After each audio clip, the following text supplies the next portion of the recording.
The week opened with India suffering a shock defeat in the hands of Zimbabwe, but that joy was quickly stolen as India bounced back. New audio leaks in the Mike Chimombe case and demonstrations in Kenya which continue make for the week's highlights. Welcome to the weekly news brief. I'm Gaddafi Wells. Join me after this short break for more details.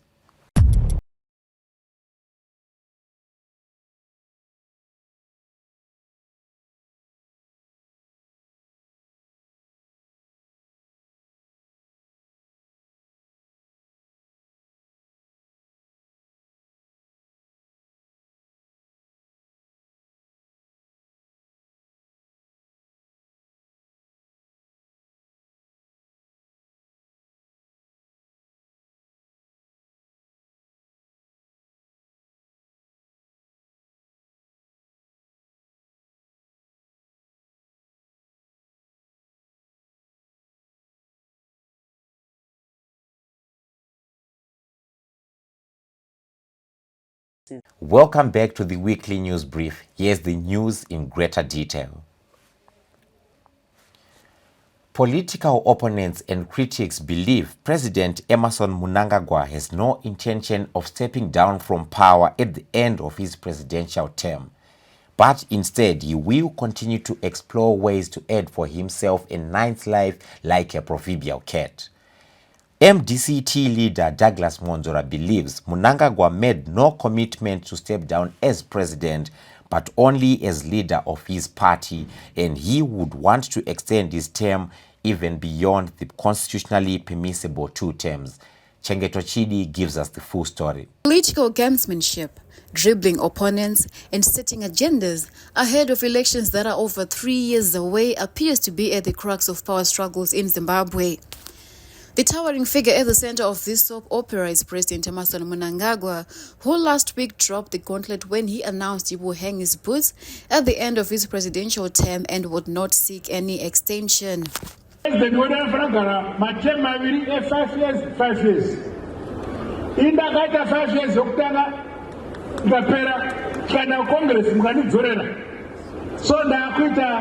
last 5 years.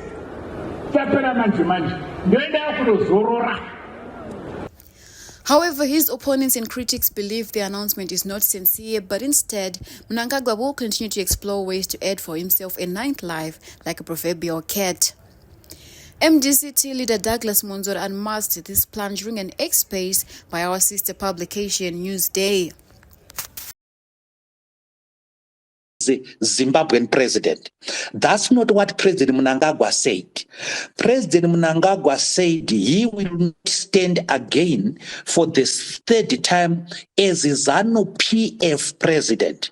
He did not talk of national presidency. And this is where people are being taken for a ride. If the president being he is, was of the opinion that he was ruling out completely running for national presidency, he would have said that. He talked about ZANU-PF presidency, and I want to address that. It is possible in the constitution that it's not necessary that you be a president of a political party to be candidate for president country. Be the secretary general of the MDC and still be the presidential candidate even in the presence of a president. It is possible at law to do that. So the president left this thing hanging, left this thing ambiguous, and it was clear that he may have got mischievous legal advice. We want the president to say that he is not going to run again for national presidency, or that he is not going to extend his term as a national president. Now,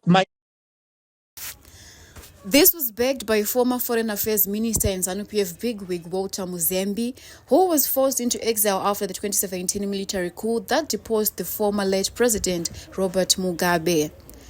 Armed with inside knowledge of ZANU-PF, Muzembe said Mnangagwa's pronouncements were forced on him and had not come out of his own good intentions to respect the law.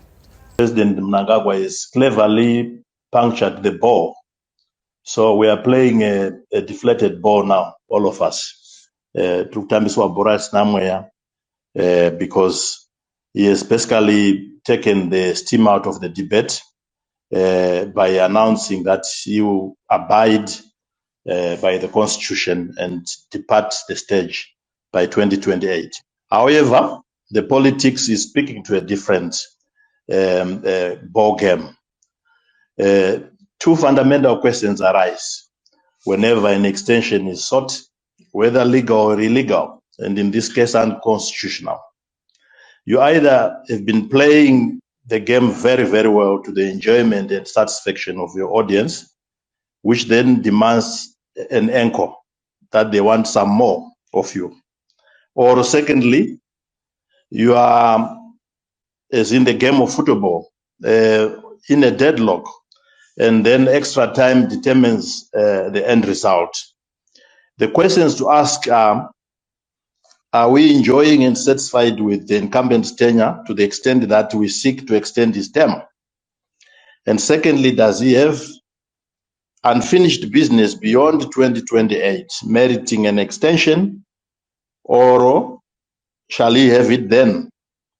To answer these questions, I think the fundamental issue that I see preoccupying his mind at this stage, and I know this from following what is happening in the country, is the issue of legacy.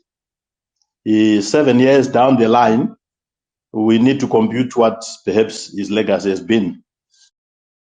In defense of his leader, ZANU-PF Information Supremo Farai Marapira laughed off the suggestions that Mnangagwa will put a Udini on the nation and cling onto power when all guards are down. Because my president has already spoken. My president has spoken not just last week, as Mr. Mzembe is unfortunately saying that he made a U-turn last week. He has said it several times that he is not interested in a second term. What then happens is our internal democracies in a third term. What then happens is our internal processes as a democracy. Maybe Mr. Mzembe has not seen that ZANU-PF has now taken a big turn for democracy. People are allowed to speak their minds more. And we do not punish or chase out people from the party for speaking out their mind, even if the president has been saying something. We are a party in which the president listens and allows people to speak their minds. This must be a new phenomenon to him, because when he had his time, there was no tolerance for people to speak their minds. So this might be a new concept which is foreign to him.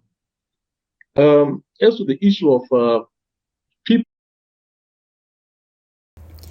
Zimbabweans have had trust issues with the ruling ZANU-PF and remain on guard even after a promise by Mnangagwa that he will respect the constitution. Political analyst Evi Ncube, in his submissions, took note of how the party, which has been at the helm of politics in Zimbabwe for the past 44 years, has a habit of indicating left and turning right. Zimbabwean president.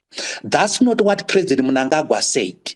President Mnangagwa said he will not stand again for the third time as ZANU-PF president. He did not talk of national presidency. And this is where people are being taken for a ride. If the president, being he is, was of the opinion that he was ruling out completely running for national presidency, he would have said that. He talked about ZANU-PF presidency, and I want to address that. It is possible in the constitution that it's not necessary that you be a president of a political party to be candidate for president country. Be the secretary general of the MDC and still be the presidential candidate even in the presence of a president. It is possible at law to do that. So the president left this thing hanging, left this thing ambiguous, and it was clear that he may have got mischievous legal advice. We want the president to say that he is not going to run again for national presidency, or that he is not going to extend his term as a national president. Now, my question remains, where did the slogans come from if they can be stopped? After the emperor made it clear he was not going to cling to power any longer than is necessary. No matter what happens, the year 2028 will enter the annals of Zimbabwean history, no matter what happens. A constitutional amendment to give Mnangagwa a fresh mandate or a voluntary step down in line with the constitution will both be historic. On another hand, how Zimbabweans react if the presidency is extended will be another point to take note of in the history of Zimbabwean democracy. Reporting for HSTV News and Current Affairs, Chengeto Chidi. Concerns that command elements within the army remain the real political kingpins and will continue to decide who runs the country have once again become center of national discourse.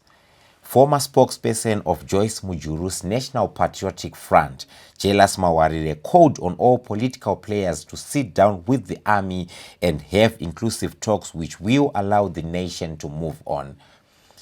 His comments come after Zimbabwe National Army General Anselm Sanyatwe told villagers ZANU-PF will rule to eternity.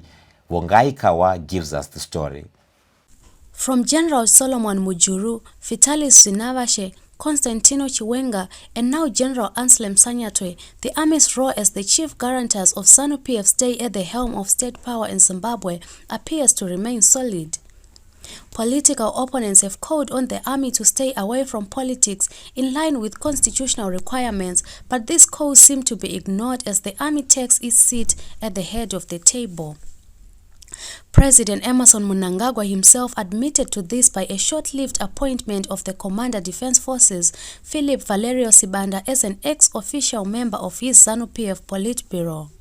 People are mistaken. They think that General Sibanda is a civil servant. He is not a civil servant. First point. Second point, he is an ex-official member of the Politburo, which means he's not a substantive member of the Politburo. He cannot vote in the Politburo. He's an ex-official. So there's no problem, there's no contradiction. He's not a civil servant.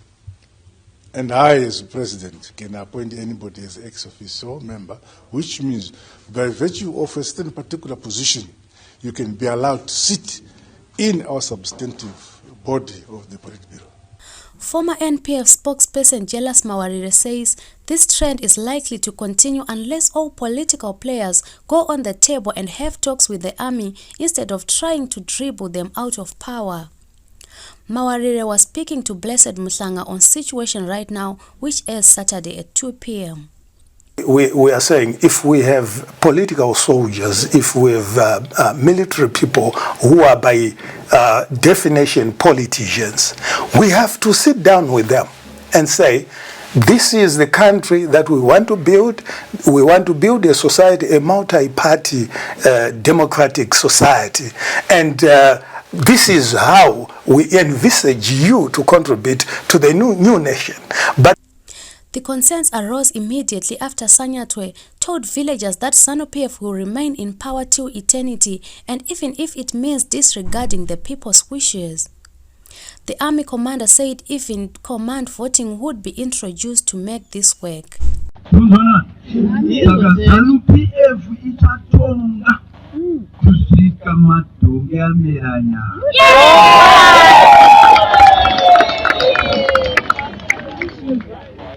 Muchita musingadi ameni abana kutaura sa commander army shashandisa inonzi command voting. Top lawyer Tabani Mpofu has however not taken the statements by the army lying down. He has demanded action be taken against Sanyatwe, firstly by asking him to retract his statement and secondly by taking up the matter with the Zimbabwe Electoral Commission. In a letter addressed to ZEC chairperson Justice Priscilla Chigumba, Mpofu said, open quotes, In the above remarks, General Sanyatwe not only wades into issues beyond his constitutional remit but also asserts his as well as the army's preparedness to undermine vote and not respect its sanctity. Your commission's ability to deliver a credible election has been put in issue by remarks that suggest complicity in undermining popular will. If you consider this assertion false, I kindly request that you publicly refute it with a firm assurance that your commission is not on the army's beck and call, close quote, wrote Mpofu. In the past, the army command elements have made similar statements. We wish to make it very clear to all Zimbabwean citizens that the security organization will only stand in support of those political leaders that will pursue Zimbabwe's value, traditions, belief, for which thousands of lives were lost in pursuit of Zimbabwe's hard-won independence, sovereignty, territorial integrity, and the national interest. To this end, let it be known that the highest office on the land is a straitjacket. The military in the past has spoken, and after speaking there has been gnashing of teeth. Even the late President Robert Mugabe, who attempted to chart a new path of power by excluding the army as guarantors of his power, was then forced out through a coup at the hands of General Chiwenga, who is now vice president. The cat is out among the pigeons, and what will happen is a story for Zimbabweans to follow. Wangai Kawa for HSTV News and Current Affairs. There appears to be no end in sight for businessman Moses Mpofu and fellow partner Mike Chimombe's nightmare. The two, who have had one of the longest bail hearings, especially for those connected to ZANU-PF, remain in remand prison 2 weeks after their arrest. Ruvarashe Moyo has been following the story for us. Businessmen Moses Mpofu and Mike Chimombe learned on June 16 that the Zimbabwe Anti-Corruption Commission (ZAC) wanted to interview them to get information on a deal which ostensibly involved the duo Zimbabwe Electoral Commission and Wignell Chivayo. At the time, they were in China, where they instructed their lawyers to inform the nation and ZAC that they would soon come back home and help the anti-corruption bosses get to the bottom of what the commission said at that time was open court issues related to money laundering and abuse of office, close court. On 24 June, thinking it was business as usual, the two took their lawyers and walked into ZAC. They were asked to go home without really having said anything during the initial meeting. On the issue, we just presented our clients to the Zimbabwe Anti-Corruption Commission, and they've indicated that they are going to call us when they need us. So we presented our clients who are in the jurisdiction and who are in Zimbabwe and are willing to assist with any investigations. Only to be arrested later and brought to court on charges that had totally nothing to do with the ZAC rainfall or Chivayo.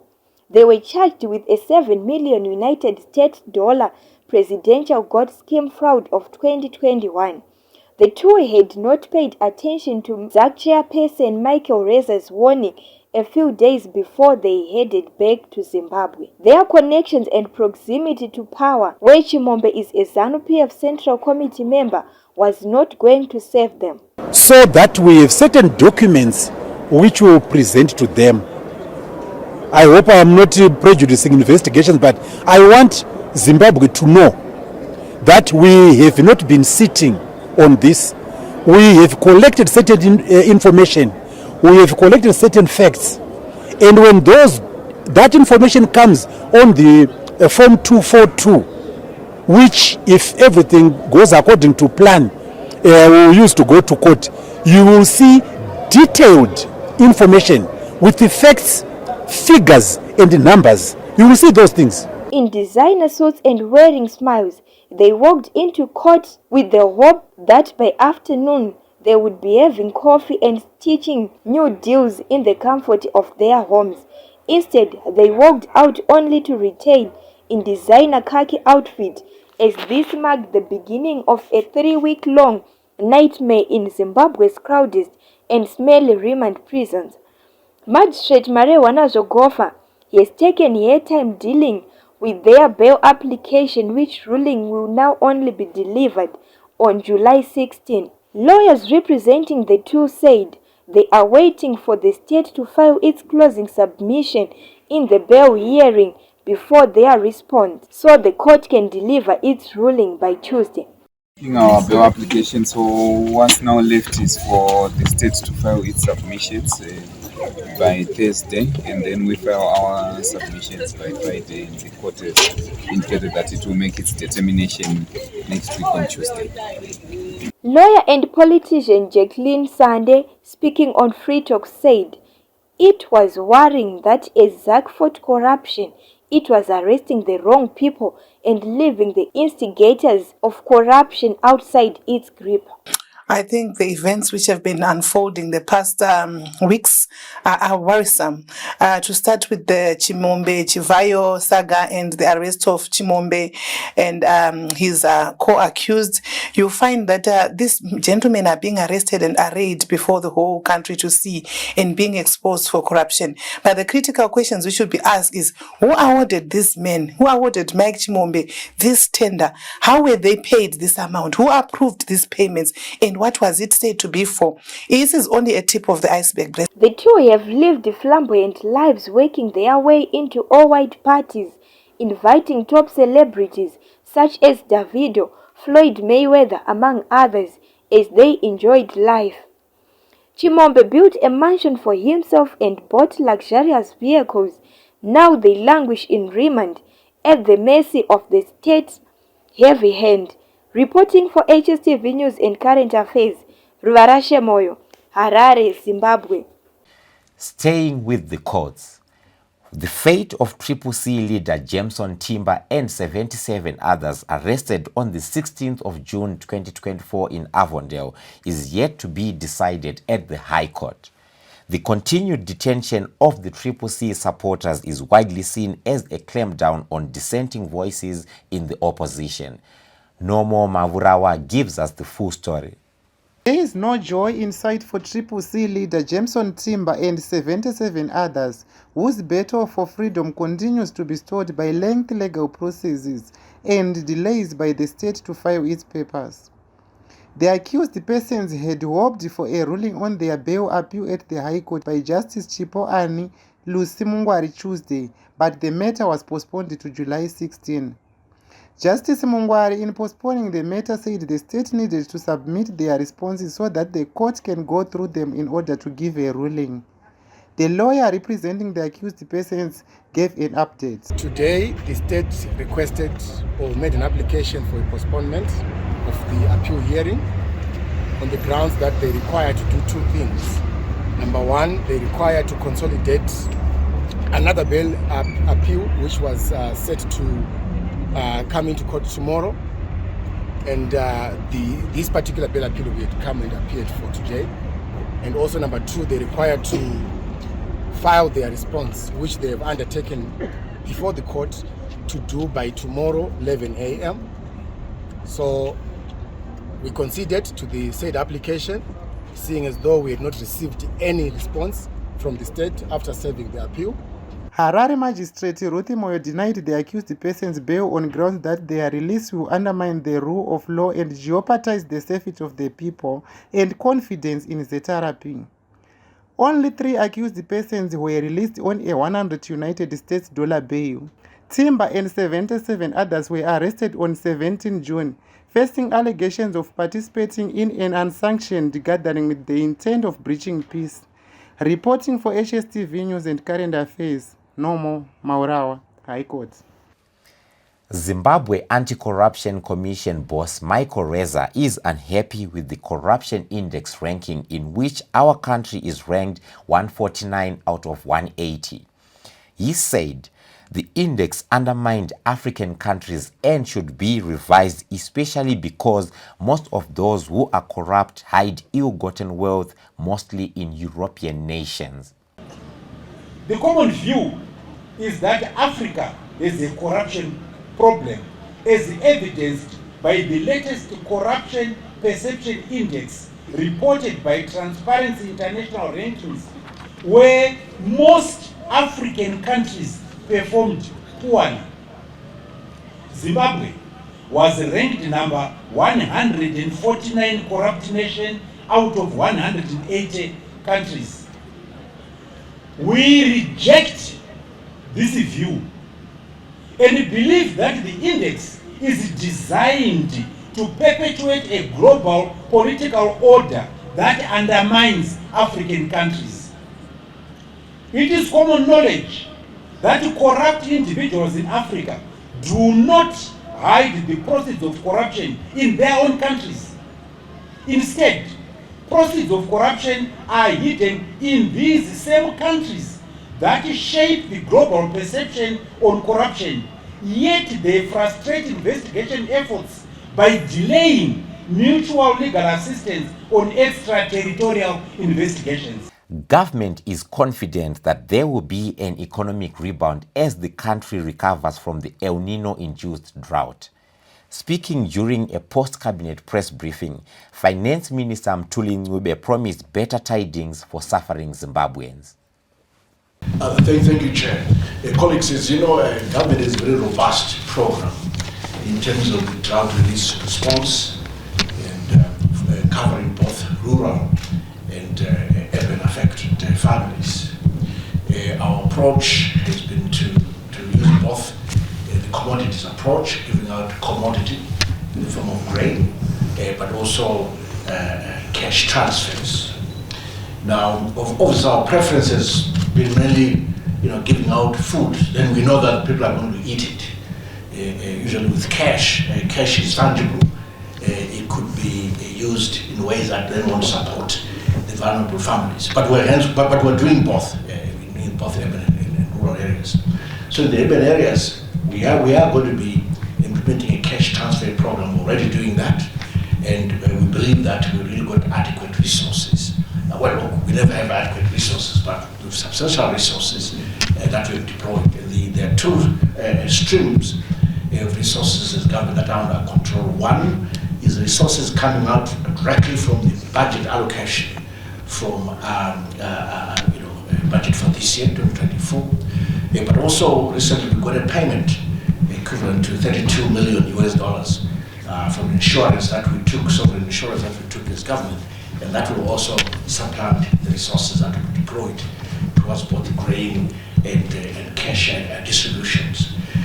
So really, I don't think one wants to pronounce too early in terms of the actual cash amount per person. Those things need to be fine-tuned and properly assessed.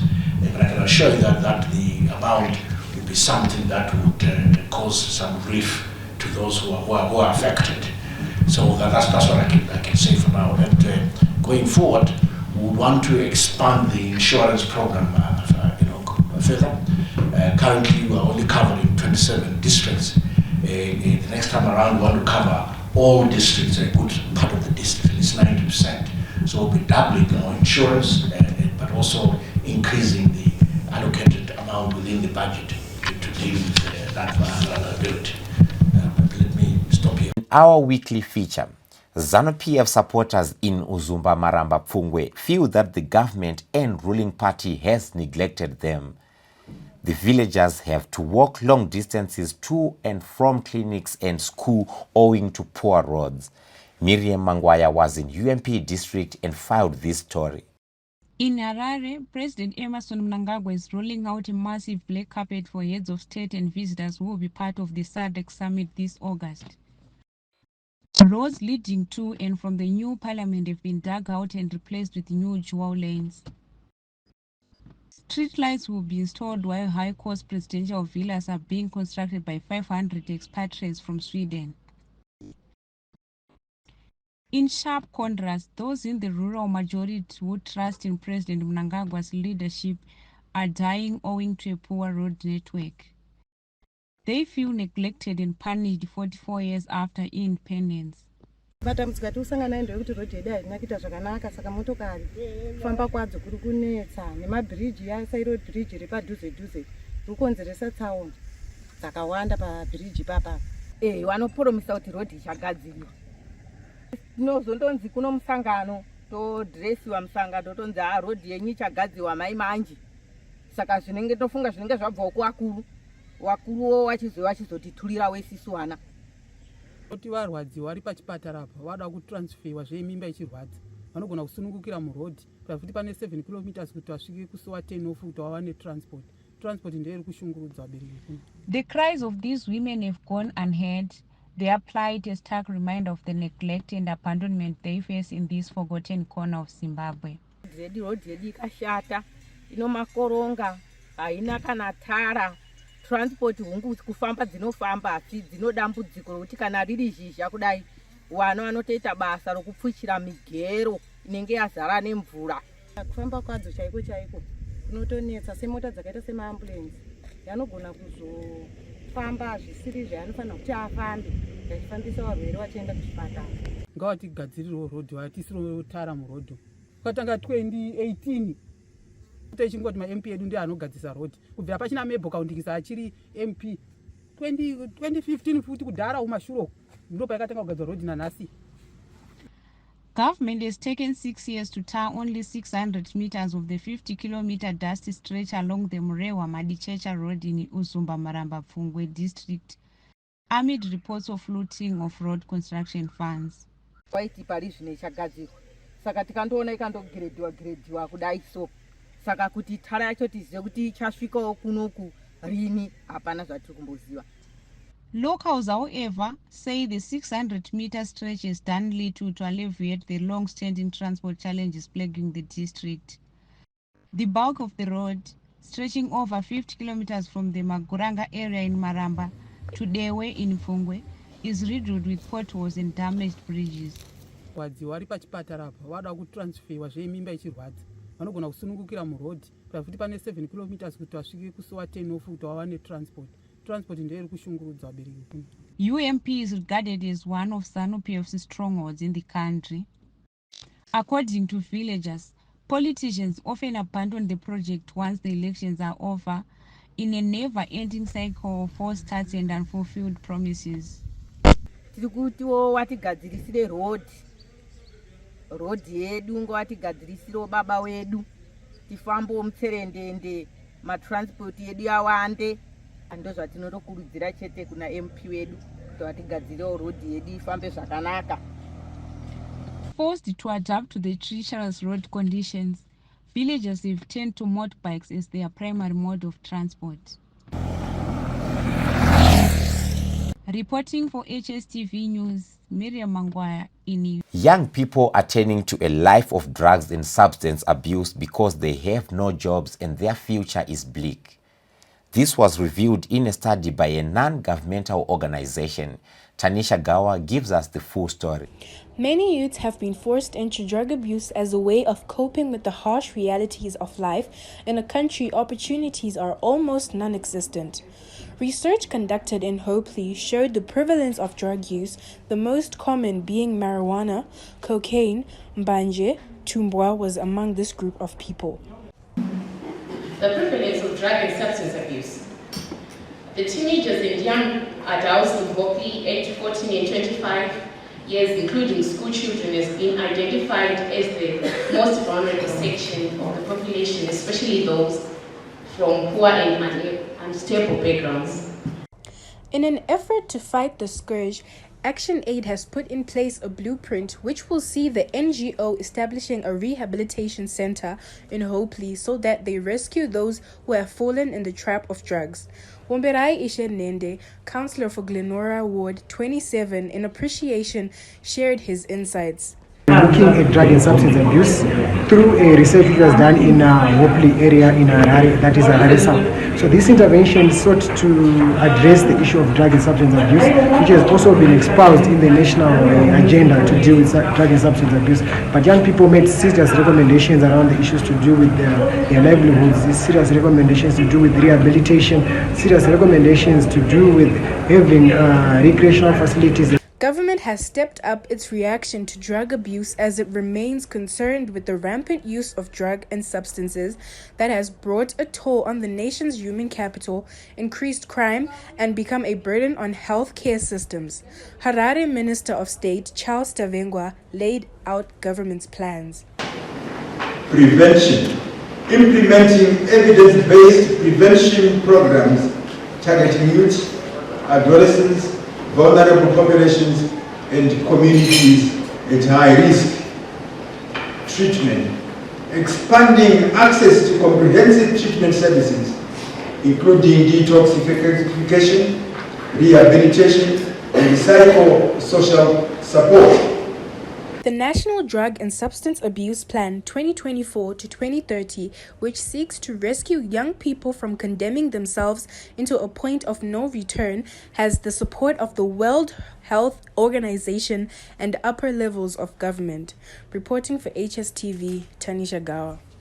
A graphic video which went viral on social media where 5 women recorded themselves brutally assaulting a girl has led to arrests.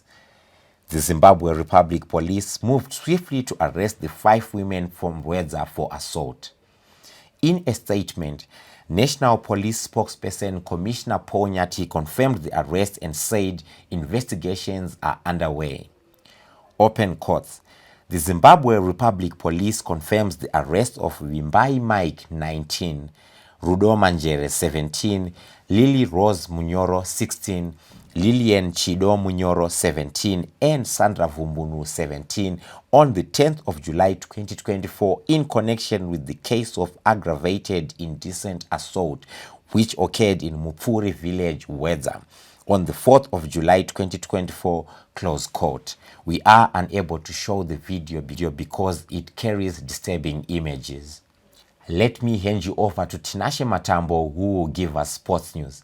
Matambo, what's happening in the world of sport?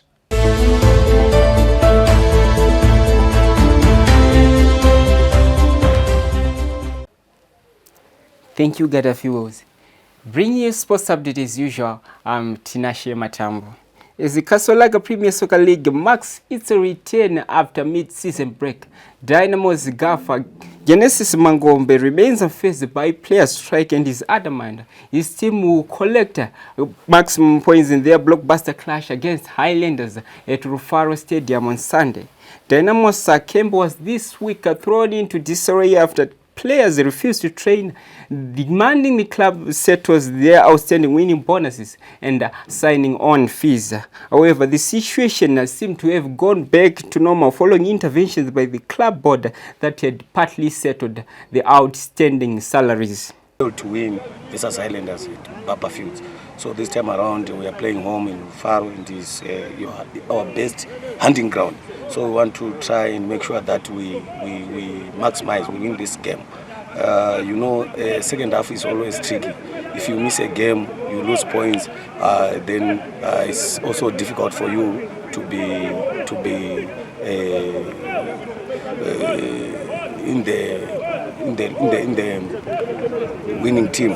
You want to win. In our second half, we want to win the game so that we are in the race for the championship. If we fail to win this game now, the margin is going to be widened and it's going to be difficult for us. So we'll try and do our best and make sure we take every game when it comes and try to also convert the chances we get. In every game we've been playing, especially in our first half, we were creating a lot of chances, but our problem was in our finishing. So I think with the way the boys are now responding and also they are understanding what we want in the final third and also what it means to play for Dynamos, I think this time around Mangombe remains unfazed as he believes his players will strike the right chord against the Islanders despite an unimpressive run. The club has since been mocked as draw specialists after recording 9 draws in 17 games. On the other side, the Islanders have since beefed up their squad, acquiring the services of Bulawayo Chiefs star striker Neva Rauji on loan till season end. Rauji has scored 6 goals to date. The move gives Islanders coach Kelvin Indu a lifeline after he had earlier bemoaned lack of depth in his squad.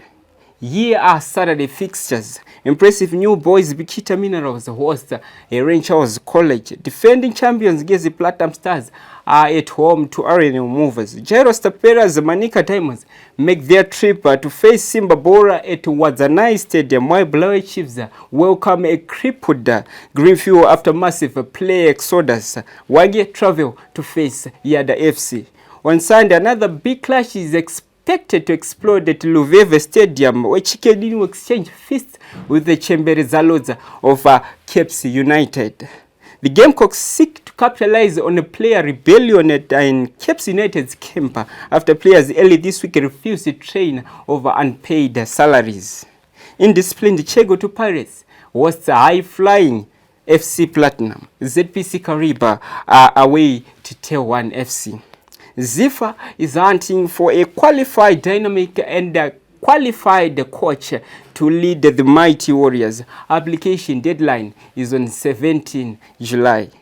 Prophet Walter Magai on that Yard AC has been directed to pay 82,000 plus interest to 3 Brazilian players, Juan Luciano Farias, David Pereira de Brito and Joao Pedro Marcos. The players were signed by Yada last year, but their contracts were terminated outside the transfer window without payment. The Footballers Union of Zimbabwe represented the players in the dispute. The Footballers Union of Zimbabwe represented players in the dispute, which was taken to FIFA Dispute Resolution Chamber. The chamber ruled in favor of the players, ordering Yada to pay the outstanding fees and compensation. According to FAS, the club failed to pay players' salaries and breached their contracts during the protracted period. The players were also prohibited from working after being expelled from the team and were unable to find new employment as the termination occurred outside the transfer window. In athletics, registration for the Heroes Half Marathon has since commenced, with over 500 athletes expected to take part of the event. There are 2 categories for this event: 5-kilometer run and 21-kilometer race. Heroes Half Marathon organizer Robert is adamant the event will live up to its billing. We are expecting not anything below 500. Anything above that will definitely be a bonus, and we want people to surprise us by overwhelming this event. It's going to be a long weekend, and so expect people to occupy themselves by also gracing this event.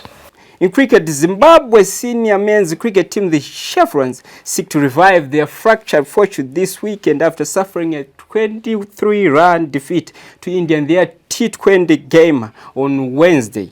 The Sikandar Raza captain team are vying for nothing less than wins in their remaining 2 games if they are to overpower the reigning T20 champions. India are leading 2-1 in the series after recording victories on Sunday and Wednesday respectively, while the Chevrons won on Saturday. Saturday and Sunday games will mark the end of the 5-day T20 series. That was all for sports with me, Tinashe Matambo. Back to you, Gaddafi. Thank you, Tinashe, for the sports brief. Now we turn to the video of the week. Young Kenyans have taken the world stage by storm with their slogans, hairstyles, and determination. You're doing Comrades power. Power. Comrades power. Power. Comrades Ria. Ria. Comrades Ziggy Zaga. Ziggy Zaga. We want to unequivocally state that we shall remain unbowed. We will not be intimidated by this punitive regime. Sure. We have only one goal, to ensure we get rid of bad governance, and this will happen in my generation. When we say Ruto must go, we are not inciting anarchy.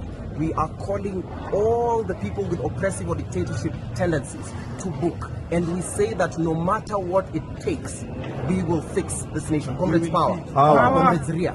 Viva to the youth of Kenya, viva. Viva. We say that as a show of goodwill, he should fire and hire accordingly. He should follow the constitution. He should employ at the very least 100,000 youth and resign from office. Mr. Ruto, if you want to show us a sign of goodwill, kindly reconstitute the IEBC. That is the only way we will believe that you have our best interests at heart. Comrades, power. We shall not tire, we shall not relent, we shall not give up in pursuing what is our God-given right, because we, the people of Kenya, are the sovereign power of this country. Comrades, power. Comrades, Ria. Comrades, Akchu. Comrades, Ziggy Zaga. This was our weekly news brief here on Heart and Soul TV and radio. Join us again next week for cut-edge informative news. Please don't forget to subscribe on our page and set notifications. Kindly also like and share our content. From me, Gaddafi Wells, and the crew behind the scenes, have a good night and a great weekend.